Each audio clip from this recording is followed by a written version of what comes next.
ঈশান আর তুর্য একজন ছিল বাস্তবতার পায়ে হেঁটে এগোনোর যাত্রী, আর অন্যটা স্বপ্নের আকাশে ভেসে বেড়ানোর এক ডানা ছোঁয়া মন। ঈশান জানত পথ কঠিন হবে, তাই সে নিজের শক্তি দিয়ে প্রতিটা ধাপ তৈরি করত।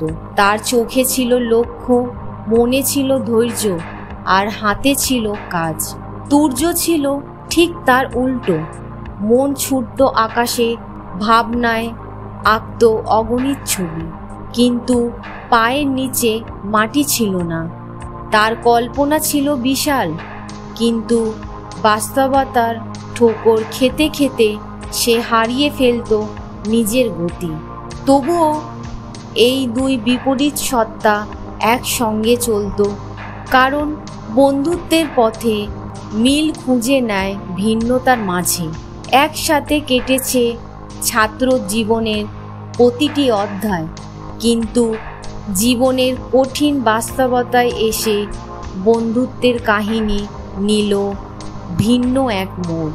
কলেজ শেষ করে ঈশান একটা ছোট চাকরিতে যোগ দেয়।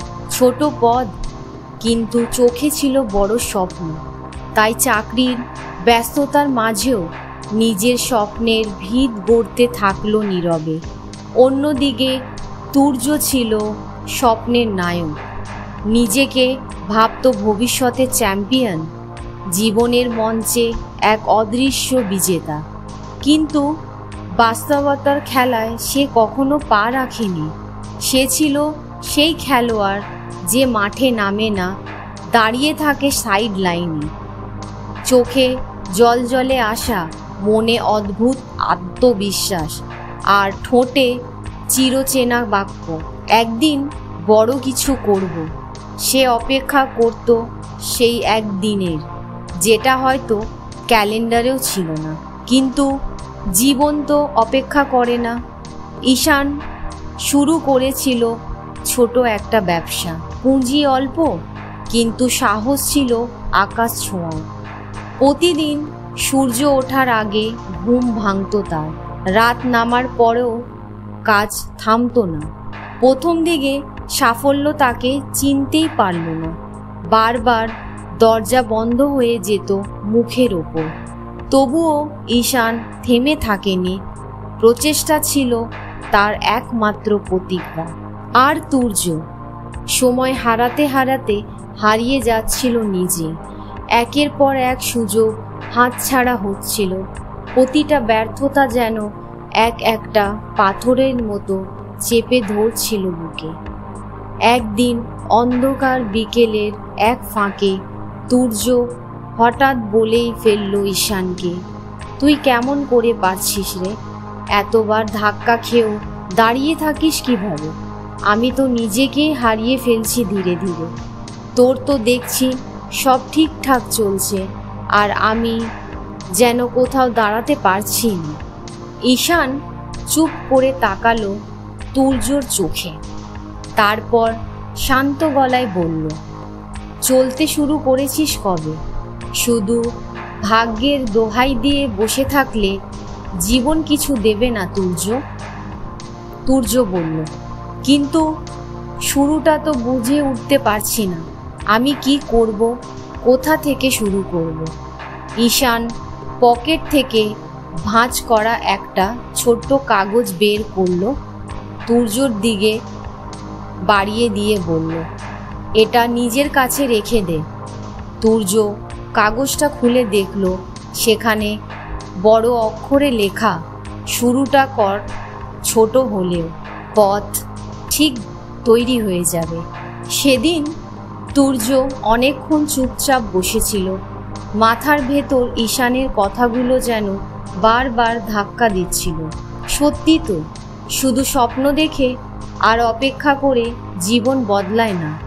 বদল আনতে হয় নিজের ভেতর থেকে। পরের দিন সকালে একরাশ দ্বিধা নিয়ে তুর্য আবার এলো ঈশানের কাছে। চোখে ছিল এক নতুন আলো, গলায় ছিল নরম অনুরোধ, আমি আর বসে থাকতে চাই না, এবার সত্যি চেষ্টা করব। তুই কি আমার পাশে থাকবি? ঈশান একটু হাসল, যেন এই কথাটার অপেক্ষায় ছিল বহুদিন ধরে। তারপর ঈশান বলল, সব সময় পাশে থাকবো তুর্য, কিন্তু মনে রাখ আমি শুধু আলো দেখাতে পারি, পথটা পেরোতে হবে তোকে নিজে। তুর্য শুরু করেছিল এক ছোট উদ্যোগ, আশা নিয়ে, সাহস নিয়ে, কিন্তু কয়েক মাস কাটতে না কাটতেই বাস্তবতা তাকে আঘাত করল। চলছিল না ব্যবসা, চারিপাশে ছিল শুধু সন্দেহ আর অনিশ্চয়তা। মানুষ বিশ্বাস করছিল না, আর্থিক চাপ চারিদিক থেকে চেপে ধরেছিল। একদিন গভীর হতাশায় ডুবে গিয়ে সে ঈশানের কাছে এলো, চোখে ক্লান্তি, গলায় হাল ছেড়ে দেওয়ার সুর। আমার মনে হচ্ছে এটা আমার জন্য নয়। ঈশানের চোখে এক মুহূর্তের নীরবতা, তারপর বিস্ফোরণের মতো গলা, আবার তুই হাল ছেড়ে দিচ্ছিস? তোর ধারণা বল ঈশান, একদিনে পৌঁছে গেছি এখানে। প্রতিটা দিন ছিল একটা যুদ্ধ, তবে আমি জানতাম থেমে গেলে হেরে যাব, আর লড়ে গেলে পথ নিজেই খুঁজে নেবে আমায়। তুর্য মাথা নিচু করে দাঁড়িয়ে রইল, ভেতরটা কাঁপছিল, কিন্তু মনটা ধীরে ধীরে সোজা হচ্ছিল। সে বুঝল ঈশান কখনো হাল ছাড়েনি, কারণ ও নিজেকে বিশ্বাস করত। তাহলে সে কেন পিছিয়ে যাবে? সেই রাতেই তুর্য আবার শুরু করলো, এইবার অন্যরকম জেদ নিয়ে। ভুল থেকে শিখল, ছোট ছোট জয়গুলোকে আঁকড়ে ধরল। সময় গড়াতে লাগলো, আর তার ব্যবসাও ধীরে ধীরে ডানা মেলতে লাগলো। 2 বছর পর তারা দুজনেই দাঁড়িয়েছিল এক সাফল্যের শিখরে পাশে পাশে। ঈশান বলল, দেখলি, জীবন শুধু স্বপ্ন দেখার জন্য নয়, তাকে ছুঁয়ে ফেলার জন্য। তুর্যর চোখে জল চলে এলো, সে হেসে বলল, তুই যদি সেদিন না ধরিয়ে দিতিস, আমি হয়তো কখনোই বুঝতে পারতাম না চেষ্টা ছাড়া জীবন কেবল একটা অপেক্ষার নাম। জীবনে সফল হতে চাইলে শুধু স্বপ্ন দেখলেই হয় না, তার পেছনে লেগে থাকার সাহস, পরিশ্রমের ধারাবাহিকতা আর ধৈর্যর শক্তি দরকার। সময় অপেক্ষা করে না, তাই শুরুটা এখনই করতে হয়। কারণ সুযোগ কড়া নাড়ে না, তাকে নিজের হাতে তৈরি করে নিতে হয়। গল্পটি ভালো লাগলে একটি লাইক করবেন। পরবর্তী এইরকম গল্প পেতে হলে চ্যানেলটি সাবস্ক্রাইব করতে ভুলবেন না, পাশে থাকবেন। তাহলে দেখা হচ্ছে পরবর্তী পর্বে। সকলকে ধন্যবাদ।